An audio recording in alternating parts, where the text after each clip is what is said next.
Halo sobat, kembali lagi ya bertemu dengan saya. Saya tuh mau bahas mengenai Nigeria. Nigeria yang ada di Afrika ya.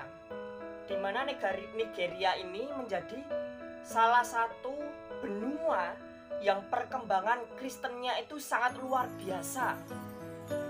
Saat ini gereja terbesar di dunia itu ada di Nigeria. Bayangin aja, setiap hari Minggu di Nigeria itu beribadah jutaan orang. Bayangin, 15-17 jutaan orang setiap minggu ibadah memuji Tuhan di Nigeria. Mereka satu hati dan kompak.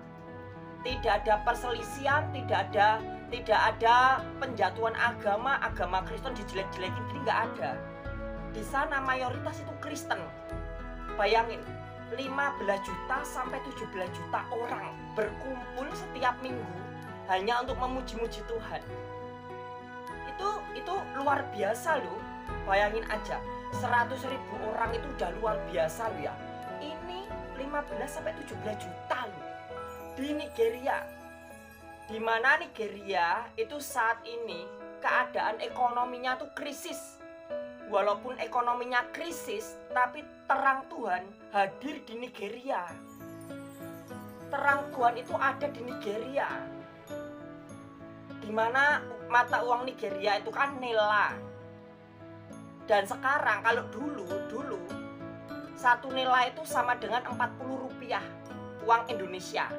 Kalau didolarkan mungkin jatuh ya. Apalagi saat ini satu Naira itu dihargai 10 rupiah. Bayangin aja, ibaratnya prosentasenya itu 100%. Sekarang ini tinggal 25%. Ekonomi Nigeria benar-benar anjlok. Itu baru di mata uang rupiah, belum di mata uang dolar Amerika. Bayangin aja, kita masih untung loh. Indonesia tuh masih stabil. 1 dolar Amerika masih diberi harga 13.000. Tentunya untuk para orang-orang yang pendapatannya dolar tentu tahu ya. Entah para youtuber kan pendapatannya dolar, tentunya tahu loh ya. Dimana 1 dolar Amerika itu 13.000 rupiah. Bayangin deh, dimana di saat Nigeria dilanda oleh krisis ekonomi, terang Tuhan datang hadir di Nigeria. Setiap minggu 15 jutaan sampai 17 jutaan orang berkumpul hanya untuk beribadah kepada Tuhan Yesus. 15 juta sampai 17 juta orang.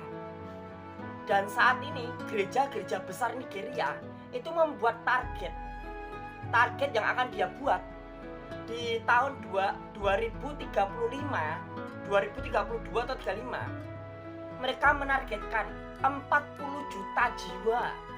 Bukan 15 juta atau 17 juta jiwa, tapi dia targetkan lagi 40 juta jiwa. Bayangin aja. Lalu yang jadi pertanyaan, kenapa sih Indonesia orang Kristennya nggak bisa berkembang pesat seperti di Nigeria gitu ya? Kenapa sih? Jawabannya itu simpel loh sebenarnya. Karena di Indonesia orang-orang terlalu sibuk. Orang-orang terlalu sibuk saling menyerang agama-agama lain. Saling serang menyerang agama. Teologi agama diserang. Wah, orang Kristen yang disembah ada 3 Allah. Allah Bapa, Allah Putra, Allah Roh Kudus, maksudnya apa gitu ya. Kalau orang di luar Kristen kan nggak tahu. Taunya orang Kristen yang disembah Yesus, orang Kristen yang disembah gitu-gitu ya. Tapi nggak tahu maknanya. Sedangkan kita sendiri sebagai orang Kristen kita paham tentang ajaran kita sendiri gitu. Dimana Nigeria saat ini benar-benar dilanda mujizat Tuhan. Setiap minggu aja sudah ada 15-17 jutaan orang beribadah, bernyanyi, bermazmur untuk Tuhan. Bayangin bagaimana perasaan Tuhan, bagaimana hatinya Tuhan ketika Tuhan melihat 15 juta orang sampai 17 jutaan orang di Nigeria saja setiap minggu memuji-muji Tuhan, bermazmur, memuliakan nama Tuhan, mengagungkan nama Tuhan. Saya sendiri di GBI Keluarga Allah, saya di GBI El Shaddai ya. Setiap minggu ada jam-jam ibadah. Ada pagi, siang, sore, malam.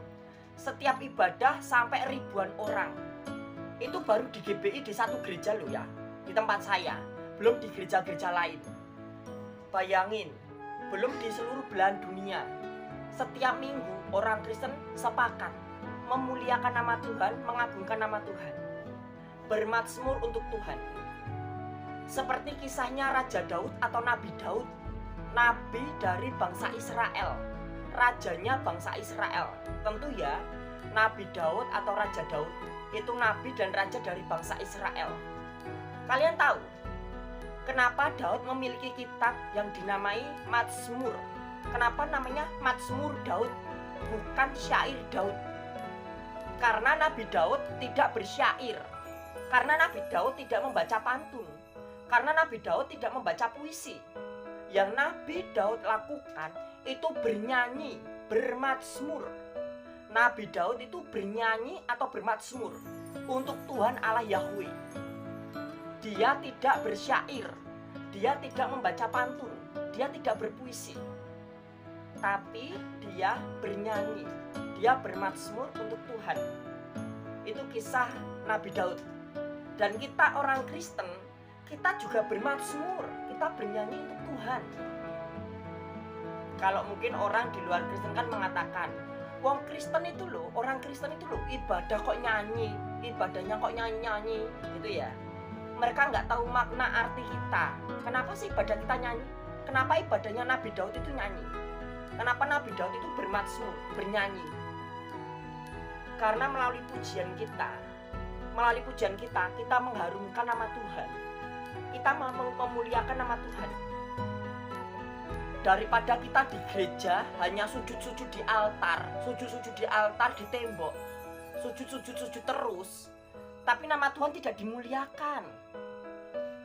Ngapain di gereja cuma sujud-sujud terus gitu ya, sampai batuknya hitam-hitam atau apa gitu ya, sujud terus sampai kepalanya sakit gitu ya.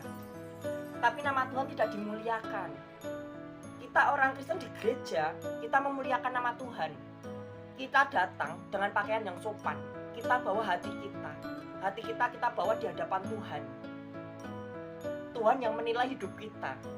Apakah hidup kita jahat atau kita buruk? Tuhan tahu. Itu kenapa kita tuh sepakat kalau setiap minggu kita bermazmur, bernyanyi untuk Tuhan, memuliakan, mengagungkan nama Tuhan. Itu yang diajarkan dalam ajaran kita. Walaupun kita bisa kok datang ke gereja, kita menghormati gereja seperti gereja-gereja lama ya, ortodok itu ya. Itu kalau datang di gereja dia sujud dulu, dia menghormati gereja, dia sujud di hadapan gereja di rumah Tuhan, dia menghormati rumah Tuhan. Tapi lalu dia masuk dan dia juga mau bermazmur, bernyanyi. Kita nggak perlu kok datang ke tempat Tuhan, kita hanya sujud sampai kepalanya sakit, sampai terbentur tanah. Tapi Tuhan tidak berkenan di hadapan kita gitu loh. Kita nggak berkenan. Tuhan juga tidak berkenan di hidup kita gitu. Tuhan menilai hidup kita. Kita nggak berkenan gitu. Lebih baik kita datang di hadapan Tuhan, kita bawa hati kita pujikan pujian syukur kepada Tuhan, kita berterima kasih, kita memuji Tuhan, kita bermazmur untuk Tuhan. Kita berikan perpuluhan setiap bulan dan kita berikan kolekte setiap minggu. Semua itu kita kembalikan kepada Tuhan. Bukan masalah sujud-sujudnya saja. Percuma kita sujud di gereja, percuma kita sujud kepala kita terbentur tanah sampai sakit gitu ya. Tapi kita nggak tahu makna. Kita tidak memuliakan Tuhan. Kita hanya sujud di hadapan Tuhan. Tuhan bingung. Ini ngapain orang sujud terus gitu ya? Ngapain dia sujud di hadapan tembok gitu ya? Yang perlu kita bawa itu hati kita. Hati kita melalui pujian kita memuliakan nama Tuhan. Dimanapun kita berada, Tuhan selalu ada. Kita nggak perlu kiblat, kita nggak perlu bait suci. Seperti orang Yahudi ya, bait suci cuma satu, di mana-mana ada sinagog gitu ya. Kita nggak perlu. Yang perlu kita tahu, Tuhan ada di mana saja. Di selatan ada Tuhan, di utara ada Tuhan, di barat ada Tuhan, di timur ada Tuhan. Tuhan ada di mana-mana. Tuhan ada di hati kita, Tuhan ada di atas, Tuhan ada di bawah, di mana-mana ada Tuhan. Itu kenapa kita untuk melakukan korban syukur melalui pujian kita. Dan aku salut sekali ya sama perkembangan Kristen yang ada di Nigeria. Setiap minggu loh 15 juta sampai 17 juta orang berkumpul hanya untuk memuliakan nama Tuhan. Bayangin, gak ada yang namanya ngolok-ngolok agama lain, gak ada yang namanya jelek-jelekin agama lain, gak ada. Mereka yang ada di Nigeria, mereka satu hati. Mereka kompak, satu hati, satu pikiran, tertuju pada Tuhan.